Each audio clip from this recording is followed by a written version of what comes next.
Hi, everyone. Welcome to the third general meeting for the Pre-Physical Therapy Club. I hope everyone's had a good semester so far. Today we have a guest speaker, Carla Pluster, a physical therapist. She's going to be talking about different schools, experiences, ways to stand out. So I'll let her get started. You can go ahead, Carla. All right. Hello. My name is Carla Pluster. I'm a PT. I have two clinics that I run. I work for Select Medical in Cypress and in Cerritos. I've been a PT for 22 years almost. I'm just here to give you guys information about how to get into PT school and what you should do and what's out there. But in general, I'll tell you, I wouldn't do anything else in my life. So if this is what you want to do, you're going to get in, I promise.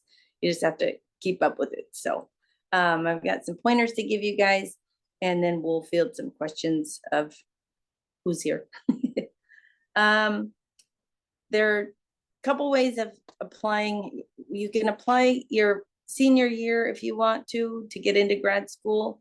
What happens with that though is you really don't have any time off or a gap year after you graduate. So if you're ready for that, then go for it. It'll save you time and you'll become a PT faster and get into the work field and make money right away. But if you really don't feel like you're ready and you need more volunteer experience, you have to take your GRE or prerequisites, then most students have to wait until their the year of their graduation to apply. So you apply, if you graduate in May, you would apply that June, and then you wait that out and see if you're going to get accepted or not. So either way, just make sure that you're ready to apply because it is a tedious application process and it takes a long time, and you have recommendations you have to get, transcripts to get hooked up into the system. So it's a big waiting game. Sorry, helicopter. Prerequisites. So make sure that you guys know which prerequisites you need to take to get into whatever program that you're going into. So know the PT schools that you guys have that you want to apply to. Make a list. There might be stuff out there. I know I have a couple of my kids at work that have Excel spreadsheets on which schools require what prerequisites, but that's the important part because your degree isn't going to be enough. There's always going to be one or two classes that you haven't taken that one of the schools is going to want, whether it's OChem or stats or something that may not have been in your degree. Make sure that you've gone through all those prerequisites before you apply, or you have only one or two outstanding if that school allows that. So know what you're doing, know what you're looking for. Start early. You guys talk about it as a club, help each other out, make a list, do whatever you need to so that you guys are prepared for that application process in June. Apply early. So the application for PTCAS, PTCAS, starts in June, mid-June of every year. So you have until, I believe, the end of November to apply, but the later you wait, the more spots are being filled for those cohorts. So you don't want to wait too long. You want to get in there as soon as possible. So in June, when it first opens, start filling it out, start contacting all the schools that you've been to get all your prereqs sent over and get your recommendations done. You're going to need a teacher recommendation and a professional recommendation from a PT that you've worked with. So make sure, if you're a senior and you're going to apply this coming June, this is probably a good time to start thinking about that and getting your people ready and prepared to help you out to get your recommendations. The earlier you apply, like I said, they're going to start picking from those people. So if you apply in late June and they like your application, number one, there's less applications out there for that school to pick from. So you have a better chance of getting picked. And number two, when you get all the way to, let's say, September, they've already filled spots. So if there's a school that has 54 spots for that cohort, that means there's going to be, 10 left. So you're really, really making yourself have a less percentage of getting in, chance of getting in. than you would have if you applied early. So please apply early. Also with PT CAS, you have to be really, really careful. It's a hard, tedious process to go through. They're not too helpful. You know, it's a very general, I don't want to say business, but it's just, you're applying into a system that we have no idea who controls that system and who works there and who could help us if you have a problem. I had a nightmare with one of my aides. She applied early, she was ready. And then in January, we found out one of my contacts at a school at Western where I went said, "Hey, I haven't seen your aide's name come through." And we're like, "What?"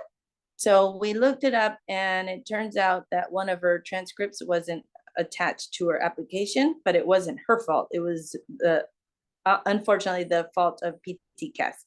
They didn't attach it even though she had sent it. And long story short, it didn't end up being her fault, but in the end, it still cost her a year of her life and her career because now she has to wait and apply again in June and go through that whole process.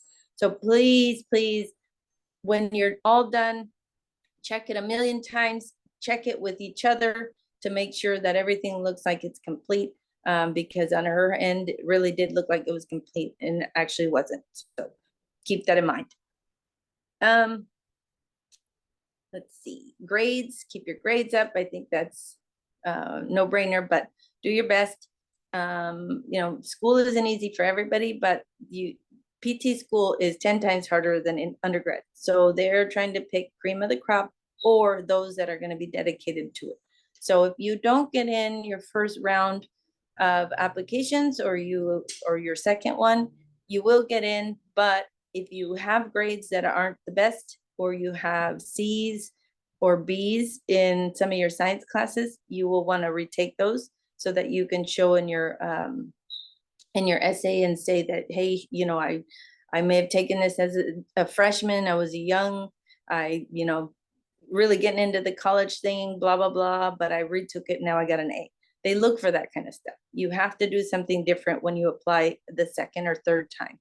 So grades, easy, keep it. If you keep them at A's all the way through, or A's and B's, great. If you got a C in any of your classes, whether it be chemistry, physics, whatever, they are hard classes, but just know if you don't get in, that would be a good way of trying to get in the next time is retaking that class.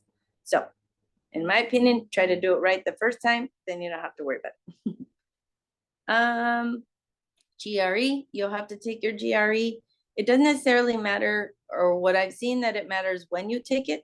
You can have it done and passed when you do your application process. In all honesty, it probably is better just to have it done and passed, and you can put it on there that you have nothing pending, but it's not a big deal if you don't. I have lots of my aides that wait and take it in their gap year. So they'll graduate in May or whatever. They'll start their application in June. And sometime during that year, they'll get their GRE done, and then the schools will be notified that you passed, hopefully. Volunteering, I can't stress this enough that this is probably one of the biggest things that they look at.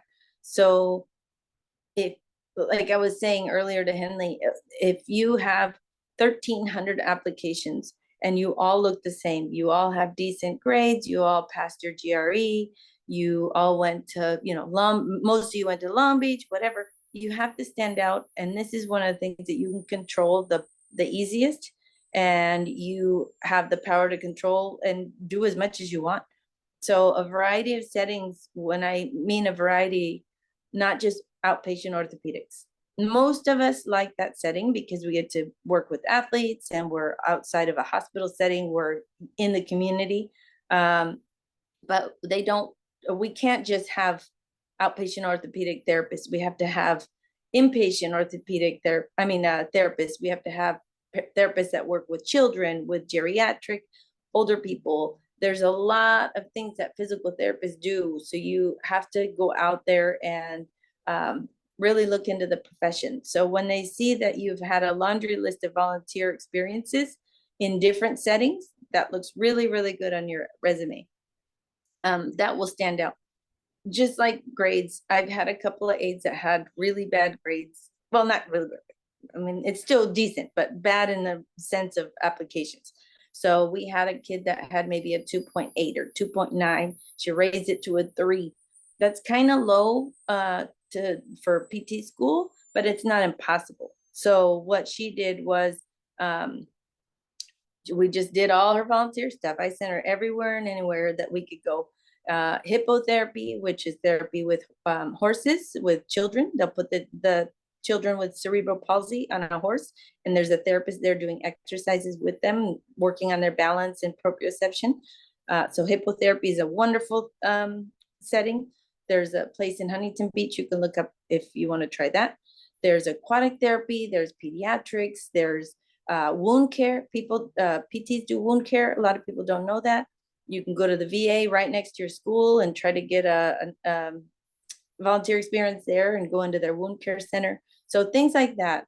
But that's why I say, have a mentor, come to me. I'm always open for any of you guys if you need someone to talk to, but that's the kind of stuff we're going to tell you to do, is try to get different settings. That's really important.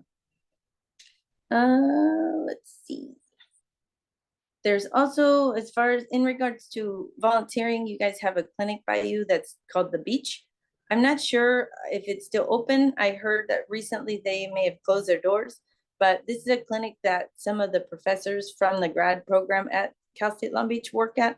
So it'd be a good place to get to know them and kind of get your name in there, so that if you do apply to Cal State Long Beach, your name comes across on a resume. They're like, oh yeah, I know John.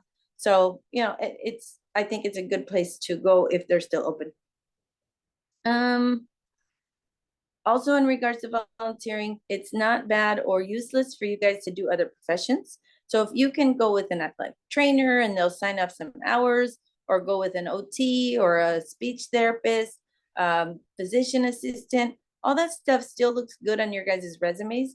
Yes, you have to have a minimum PT hours, but you guys will get that easily. So focus on other professions too, because what you can come back and say is, hey, I really looked into everything and I still love PT and that's what I want to do. So it kind of looks good that you tried everything. Plus, you're really looking into rehab in general and seeing what a PT does and what role that PT plays in that whole rehab team, with an OT, a speech therapist, everybody that's involved in that team.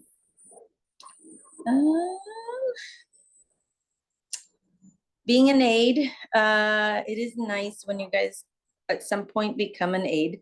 You can be an aide at any time. You can be a freshman right now and go find an aide job, or you can do it during your gap year. But it is nice to be an aide. You get a little bit more connection with the patients and do a little bit more with them than you would as a volunteer. You're getting paid, not much, but it's giving you experience hours, and it's giving you someone that's going to probably give you a recommendation because you're working under them, under PT. So if you can, try to look for aides. Advertisement, I am looking for an aide. So if you guys need anything, I will send you guys my card. When you're applying, you have choices of a private school or a state school. State schools are way, way cheaper. I mean, more than half, sometimes a third of the price of a private school. So I will promise you to the very end that it doesn't matter where you went to school for PT. We really, really don't look at that. We look at someone when they come in for an interview of, yes, the experience they've had, or their personality, how they work with people, if they can multitask, if they're flexible. That's the kind of stuff we look for in a candidate. We don't look at where they went to school. So if you were a doctor or a lawyer, yes, you need that USC degree. That would be nice. But in PT, it doesn't matter. I have a PT right now that went to a small little school in South Carolina. I have a PT now that went to San Marcos, another one that went to Western. So it doesn't matter where you went. We really don't look at that, because every PT school has guidelines that they have to fulfill in order to give you that degree. So everybody comes out with the same degree. So big pitch for Long Beach State, since you guys are already there, and it is a lot cheaper and it is a wonderful program. Let's see. When you're applying, the other thing is, try to apply in areas where you have family or someone you'd be able to live with, just because it'll cut the cost down of your whole program. You won't have to pay for housing. If you have family in Texas, go apply to some schools in Texas. Believe me, PT school is super hard, but it goes by fast in the long run. It's only 3 years of your life. So like my therapist that was in South Carolina, she went there for 3 years, finished PT school and came back and work, and she was working with me. But think out of the box. If you're only going to apply in California, you may have to wait out a year or two because we get so many applicants. If you have people somewhere, or you have an auntie you've always wanted to live with for a while, go do that. Save some money, save some time, save some money, and save yourself getting more of your paycheck taken away at the end when you're paying back your loan, because you guys really don't realize how much it is until after you're out, and it could be a big chunk.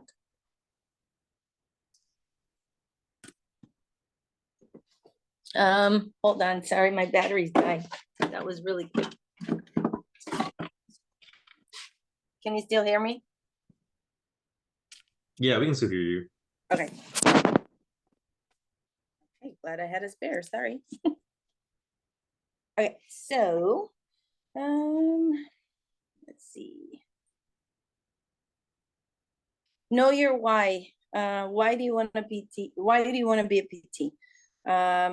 You don't want to be general with your essay. You want to make sure that you have a really good story. When I was 14, I went to PT and I really liked it. And since then I want to be a PT. And so just have your own story as why, because you're going to need it in your essay and you're going to need it when you interview. So start thinking about that. Make connections. Find people that are going to help you. Find people in the field, because I meet people as volunteers and they'll become my volunteers, they become my aides, they become my therapists. So making connections, I'm sure your parents have always told you guys, know people, and that's so true. Find a mentor, find someone that's going to help you and get yourself into the profession so that you can, potentially get a job. Right now I have my whole staff. I have 2 PTs and 3 other full-time two PT assistants and 3 other PTs that all work for me, and all 5 of them were my volunteers. So keep that in mind. Make sure that you find people that you trust and want to be with to maybe work later in your life. And let's see, one more thing. School's intense, so enjoy undergrad. It's a little easier. I'm sure you guys think it's difficult now, but PT school is hard, and they'll own you for 3 years of your life. But enjoy the moments when you get in there. You will love it. This is what you want to do. It's exciting. You're not there to get grades anymore. Once you're in, you're there to learn the material. So we always said be for balance. We'd go have a beer or whatever. It's intense, but you'll meet friends. And as a matter of fact, 2 of my PT best friends from 22 years ago when we graduated are coming to visit actually tonight. So you'll find some people that might be your best friends. We have people that got married. So you never know who you're going to meet in PT school, but it's exciting times. And I wish you guys luck. And if you need anything, please let me know. I will field questions. Okay, cool. So this is the question period. So if you guys have any questions, please feel free to ask.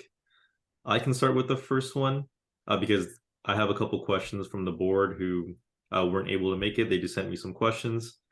You kind of answered this first one already, but the first question is, how much does the school you go to matter? Like, if we're not acknowledging price, if we're just comparing programs, does that make a difference? No, 100%. And I'll tell you guys, because I'm the one that does all my hiring in my own clinic. People used to tell me the same thing, is it didn't matter, and it really doesn't. I don't care what school you go to. As a matter of fact, some of the schools that are supposed to be the elite, awesome schools sometimes don't have the best students. So I don't end up hiring those people. So you'll learn what you need to in any school you go to. Keep it as inexpensive as you can. That's the bottom line, because you're going to come out with the same degree. And if you feel like you didn't get what you come out of a school and you're like, oh man, I still feel lost, or whatever, then that's what continued education is for. If you get a job that's going to pay your continued education, you're still always going to learn. you can specialize in different areas once you're a PT. If you really love orthopedics, then you would go into a residency or do a fellowship. These are all extra stuff after grad school, after your doctorate, that you know, you're going to get better at whatever field you want to be in. Gotcha. Cool. Thank you so much. You're welcome. Anyone else have any questions? Okay, doesn't look like it. I have a couple more questions I can ask. So the Okay. next one is, when you're looking at places to volunteer or to work at for experience, is there something that you're looking for? So in the applicant, if that makes sense. So is there some kind of experience or some kind of trait that you're looking for? For me, not necessarily, but what you guys should be doing when you're going to volunteer or try to get a volunteer experience is you always want to make sure that you get that contact information from whoever's going to sign off those hours. So, you know, most places will keep track of the hours that someone comes in and does. That's wonderful, but keep a copy for yourself when you're done so that you have something to prove that you did do those hours, because people leave businesses all the time. So if you're with a PT that said, hey, I'll sign these hours, you were with them for 100, you did great, they really know you, and then guess what? They moved to Texas. Then you're kind of screwed, because that happened to one of my aides too. So get their personal phone number and just tell them, hey, I just wanted to make sure that, you know, I find you when I need you, especially if you're a freshman now and you're doing volunteer hours. In 4 years, a lot can change. So get that personal information and keep that sheet that has those hours on it for verification. Oh, and I guess for volunteer stuff, one thing that I do look for is initiative. Now, when I hire my aides, I'm usually picking from my pool of volunteers, and people talk. So I'll get my people and say, hey, you know what? Sammy does a great job. He comes in here and does everything he's supposed to, or what he's learned. We don't have to tell him. He's always there to help. Take initiative, learn some tasks that you don't have to ask how to do, so that you can come in, get those done for everybody, because having volunteers really helps with the flow of our day as well. And like I said, it's probably an opportunity for you to become an aide and get a job, and then that trickles into, you know, your whole life if you end up becoming a therapist for that person. Cool. Okay. One last question. What's one part of the application that people tend to overlook or neglect?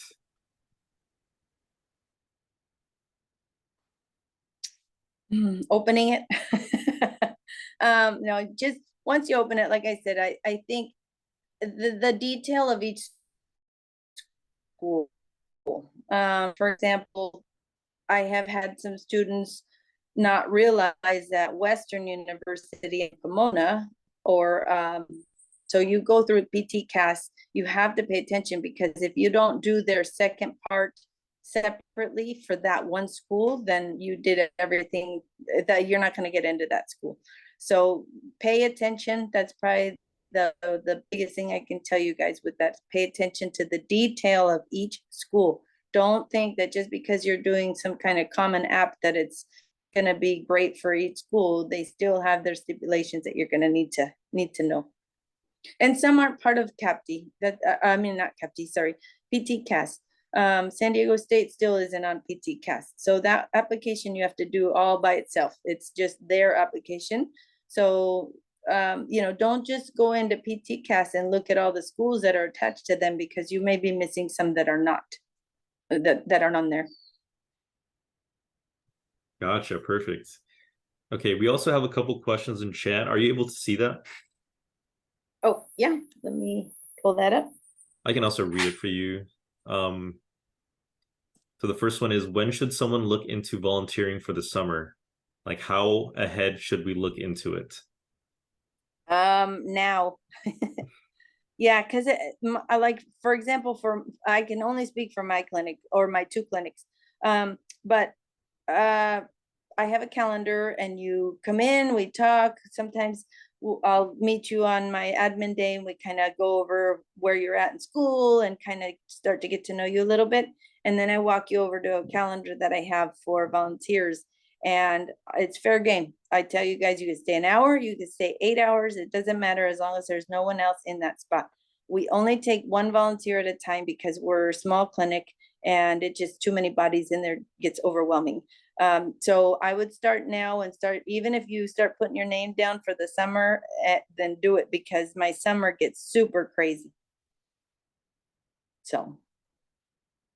And if you're doing inpatient and you're doing a hospital, you definitely have to start now because those hospitals make you go through like a TB test and you have to have your CPR sometimes. And it's a process. It's almost like getting hired.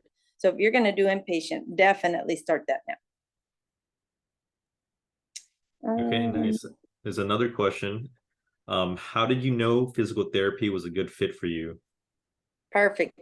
So I was 14 years old and I was playing 1,000,000,000 different sports, softball, basketball, volleyball, I just trying everything. And it's very common for young girls at that age to have knee pain because of that, because our bones and muscles don't grow at the same time. So they sent me to PT and honestly, I never looked back. I really liked it in there. I felt like that was something that I wanted to do, even though I was 14 years old. And I never wavered. You know, I kept my doors open. I looked into other things. I looked into athletic training and figured out that you get half the pay and you work twice as much. And just looked into other stuff, but it always went back to PT. And honestly, every personality test that I ever did, it always said therapist. So I knew I was in the right spot. Okay, perfect. Any other questions, anyone? If not, we can move on to the final couple of announcements. Okay, perfect. Thank you, Carla. So now we're going to talk about some of the things the club is looking for. So first, we have the board interest form. So this is just an opportunity for leadership because that's one of the things that PT schools will look at. Right now, we have a couple positions. We have a co-president position, a community outreach position, and then a secretary. If you guys have any questions about any of those positions, please feel free to stick around and ask, or you can just send us an email or a DM on Instagram. We have the form, the Google form, linked onto the slideshow. So once we finish this meeting, we'll send out these slides and then you can apply there. And then next, we have a couple different places that are hiring. And I know, Carla, you said your clinic is hiring too, so I attached that. First Yes. is, oh, sorry, what were you saying? No, you're good. Yep, I am gonna start hiring here. It's not up yet as a formal application, but we are gonna hire. Okay, perfect. So first up, we have Roush PT. That's where I work. It's a very big outpatient orthopedic clinic. Right now, we are in urgent need of aides because a lot of people are leaving for school. So we don't require any experience if you're interested in working in a place that has a lot of different physical therapists. So for example, my clinic, we have like 8 to 10 physical therapists working per day. That's a really great place to just go and learn different kinds of things like pelvic, for example, we offer at that clinic. We also have PTs from different kind of schools, so you can learn from them. We also have Harbor PT. That's where Jaime works. That's the other co-president for the club. He unfortunately couldn't make it. They're also hiring very urgently because a lot of the students are leaving for PT school. Right. They also don't require any kind of experience. And as of right now, you can reach out to Harbor PT at harborpt.net if you have any questions. And he kind of wanted to add that they have a lot of PTs who work in different like programs. So for example, they have some from USC. So if you're really interested in getting connected to USC, for example, you can talk to them. And then the other opportunity we have here is Long Beach Memorial Care. They are currently taking volunteers. So if you're really interested in looking into an inpatient setting, I would apply there. The only caveat is that they require at least 100 hours of experience. And then of course, like Carla mentioned earlier, you have to go through like TB tests and you have to go through like a screening and a training. but it's a really great place to get some inpatient hours. And then this is Carla's kind of section, so I'll let you talk about that, Carla. Yeah, perfect. So both clinics I will be hiring. I'm in desperate need of an aide right now, especially Wednesdays in Cerritos. I'm sorry, in Cypress. And Cerritos clinic just opened in February and we are growing fast. So I will probably be hiring another aide for that clinic in the next month or so. But never too early to contact me because the hiring process takes about a month. If we can get something going early, that would be wonderful. Even if I get someone hired as needed and they really don't have a set date yet to start working, we can at least start training them and paying them and getting them in when we can or covering vacations. Okay, perfect. And then I see there's a question from Kayla. So do these places require experience? So Rush PT and Harbor PT don't require experience, but Long Beach Memorial, they require about 100 hours of physical therapy experience or any kind of like healthcare, I believe, healthcare experience. And then for yours, Carla, do you require any experience? No, I don't require any experience. We don't mind if you don't have any experience. We'll help you out. Okay, awesome.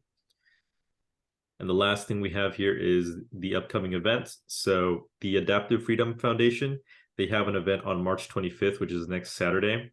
It's like a wheelchair adapted stand-up paddle event at the beach.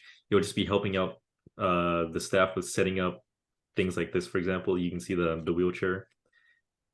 It's a really great setting to learn about how they adapt certain activities for people with physical disabilities. So if you're interested in something like that, go ahead and sign up. It's also a really good thing to put on your application as well. They have events throughout the year, so if you want to stay connected to them, I have embedded the link into the text here. So after we send out the slides, you can check out their Instagram, and that is it. Those are the kind of things that are going to set you apart. So all those little things you guys do for volunteering and putting it on your resume, this will stand out for sure. So make time for these kinds of things.